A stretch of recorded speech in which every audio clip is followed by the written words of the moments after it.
김동섭의 인사이트 김동섭 전략가의 시황 듣겠습니다. 안녕하십니까? 네, 안녕하세요. 글로벌 시장이 좀 뒤숭숭하네요. 여러 이슈들이 좀 맞물려 나오고 우리도 이제 연휴 앞두고 좀 차익 매물에 대한 차익 실현 욕구가 있습니다. 시장 흐름 읽어주십시오. 미국 시장이 어저께 장중에 급락을 했다가 낙폭을 많이 줄였죠. 많이 줄여 끝났는데 다우는 60일선을 붕괴하고 끝냈죠. 미국 장은 그 내부적인 요소를 보면 유럽에서 코로나가 확산되면서 이제 재봉쇄 우려가 있었고 긴즈버그 대법관이 타결을 했죠. 타결을 하면서 그 자리에 대한 후임 문제가 또 시장에 화두가 됐습니다. 코로나 재확산에 대한 부분은 뭐 계속 진행이 되고 있기 때문에 말씀드리기보다는 이제 긴즈버그가 되게 중요하죠. 이게 왜 그러냐면은 대법관이 9명인데 그중에 5명은 보수고요. 4명은 진보입니다. 그 대표적인 아이콘이 긴즈버그인데 그가 타계함으로 인해서 공석이 생기죠. 이 공석에 대해서 그 민주당 쪽에서는 그 이번 선거가 끝나고 후임자를 내정해야 한다라는 거고 트럼프는 지금 할 거다라는 얘기를 하죠. 왜냐하면 지금 아시겠지만 사전투표, 우편투표가 나중에 문제가 됐을 경우에 그때 대법관의 그 역할이 굉장히 크죠. 그러니까 이거에 문제가 되면서 정치적 이슈가 경제적 이슈로 방향을 틀고 있습니다. 무슨 말이냐면 민주당과 공화당이 재정 정책을 피기 위해서 얼마 전에 협상을 하다 협상이 중단됐어요. 거기서 민주당이 협상 안 해줄 수 있다라는 불투명성이 시장을 하락하는 그런 상황으로 유도했다. 이런 해석이 될 수 있죠.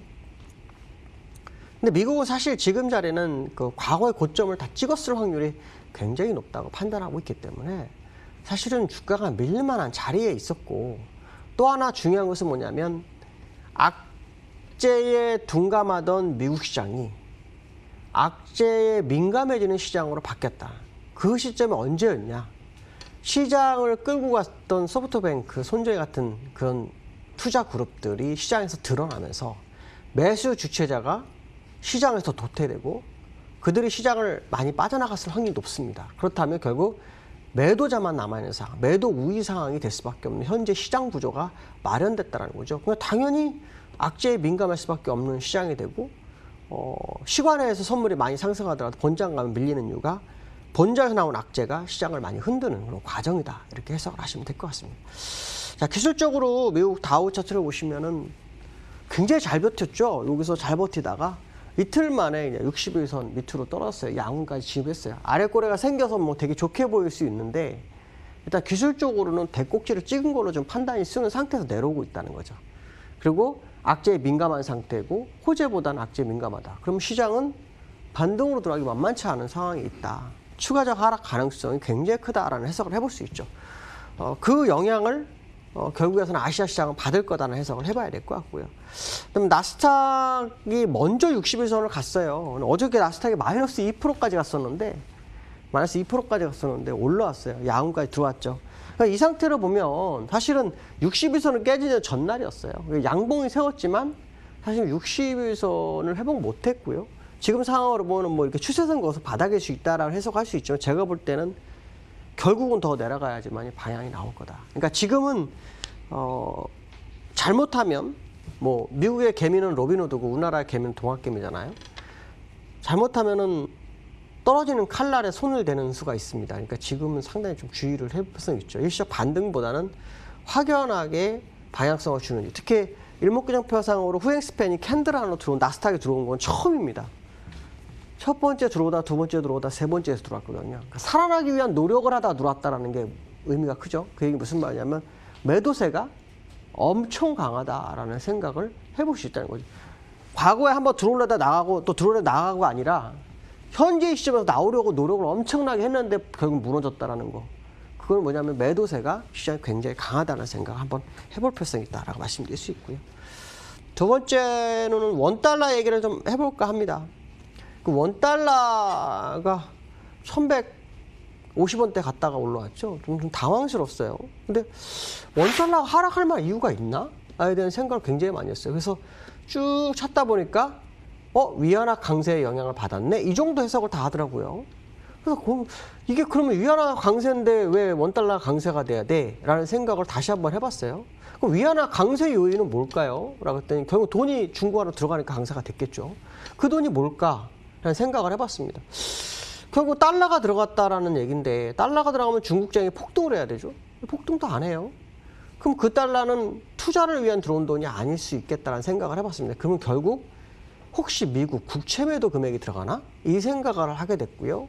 그게 맞다 그러면은 지금 중국장이 폭등을 안 가는 이유가 될 수 있죠. 두 번째로는 국내장이 같이 중국하고 같이 강세가 된다. 이걸 어떻게 해석할까 고민을 해봤는데 일단 같은 영역에 있으니까 그럴 수 있다는 생각을 할 수 있지만 좀 다를 거라는 생각을 합니다. 뭐냐면 얼마 전에 나스닥이 많이 빠졌죠. 특히 뭐 서학개미라는 용어를 누가 썼는지 모르겠는데 어쨌든 서학개미가 미국에서 차익 실현했다면 그 돈은 어떻게 합니까? 들어와야죠. 그 돈이 아마 들어왔을 거다. 왜 그런 생각을 하냐면 만약에 외국인이 들어와서 환 차익을 보기 위해 들어온 거 돈이라면 지금 거래소에서 외국인의 매수세가 강력해져야 되지 않나요? 강력하지가 않아요. 환차익만 보기 위해서 외국인이 들어오는 경우가 있나요?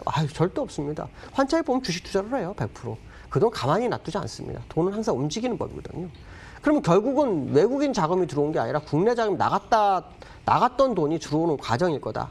그러면 결국 일시적인 그 하락일 확률이 굉장히 높다고 판단하고 그 얘기는 결국 회복이 가능할 거다라는 생각을 한번 해봐야 되겠죠. 실제로 회복을 안 하면 어떻게 될까요?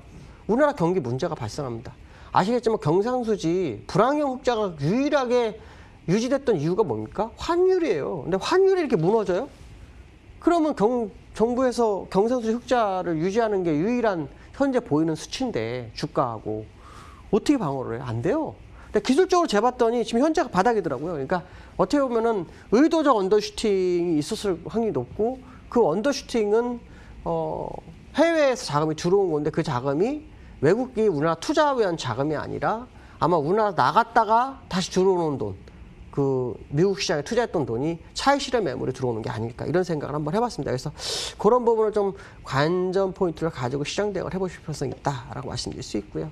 그 다음에 이제 세 번째로 2,400이 무너졌죠. 일단 무너졌습니다. 2,456포인트 지금 되고 있죠. 지금 차트상으로 보면은 2,400은 외인의 선물 매도가 시장을 약세로 끌고 갔어요. 그럼 환율이 떨어졌으면 외인이 사야죠. 매도가 될 수가 없는 거죠. 그러니까 이거는 어떻게 보면 굉장히 좀 이해 안 되는 부분인데 일단 기술적으로 보면은 국내 시장은 지난번 꼭지를 친 거로 좀 보고 있거든요. 저는 이 추세 연장선에서 제가 완전하게 긋질 않았는데 추세 연장선에서 고점을 맞고 떨어진 상태에서 다시 올라왔다 다시 맞고 떨어지는데 요 자리가 우리가 미국보다 빨랐다고 얘기했죠.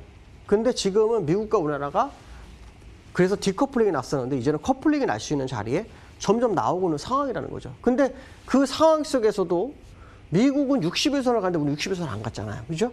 그러니까 결국은 따라갈 소지가 굉장히 크다라고 봐야지 우리 혼자서 따라갈 거라는 생각은 안 하는 게 좋습니다. 그거는 정말 잘못된 생각입니다. 예를 들어서 미국장이 일정 부분 위치에 있을 때는 가능합니다. 근데 같이 무너질 때는 같이 무너지게 돼 있습니다. 그러니까 지금 안 무너지던 그런 상황 속에서 우리나라가 뒤쳐주고 있지만 결국은 키높이를 맞출 거라는 생각을 한번 해볼 필요성이 있습니다. 그 얘기는 무슨 말이냐면 현재 투자하시는 입장에서는 좀 답답하실지 모르겠지만 저점 매수로 접근하는 것에서는 굉장히 리스크가 커질 거다라는 생각을 굉장히 많이 하고 있습니다. 특히 삼성전자가 이번에 전체 종목들 시장을 이끌고 있잖아요. 삼성전자 보시면 여기 올라왔어요. 근데 이거 하나만 꼭 보여드릴게요. 근데 전체 종목 계속 끌고 가시려면 삼성전자 가야 되잖아요. 자동차 하나를 못 가요. 삼성전자가 지금 차트를 기본적으로 공부하신 분 아시면 이게 삼각수렴을 했어요. 삼각수렴을 이렇게 한 주식은 위로 갈까요? 아래로 갈까요? 공부하신 분은 아실 거예요. 삼각수렴 제일 안 좋은 삼각수렴에 걸려 있어요. 그러니까 결국은 뭐냐면 줄 만큼 최선을 다해 준 삼성전자였다. 그럼 시장의 방향성을 한 번쯤 생각할 수 있지 않을까요? 여기까지로 하겠습니다. 감사합니다. 예, 시황 전략 점검했고요. 지수는 약하죠. 예, 코스피가 1.3%이고요. 코스닥이 어제도 그렇고 조금 더 밀려가는 흐름들입니다. 글쎄 끝날 때까지 봐야 되겠지만 조금 부담스러운 상황이고요. 미국 어제도 이제 미국 선물 빠지고 이런 거 우리가 좀 반영을 했는데 미국 선물은 좀 보합권에 있는 것 같습니다. 시장공감태는 오늘 여기까지 하겠습니다. 함께해 주셔서 고맙습니다.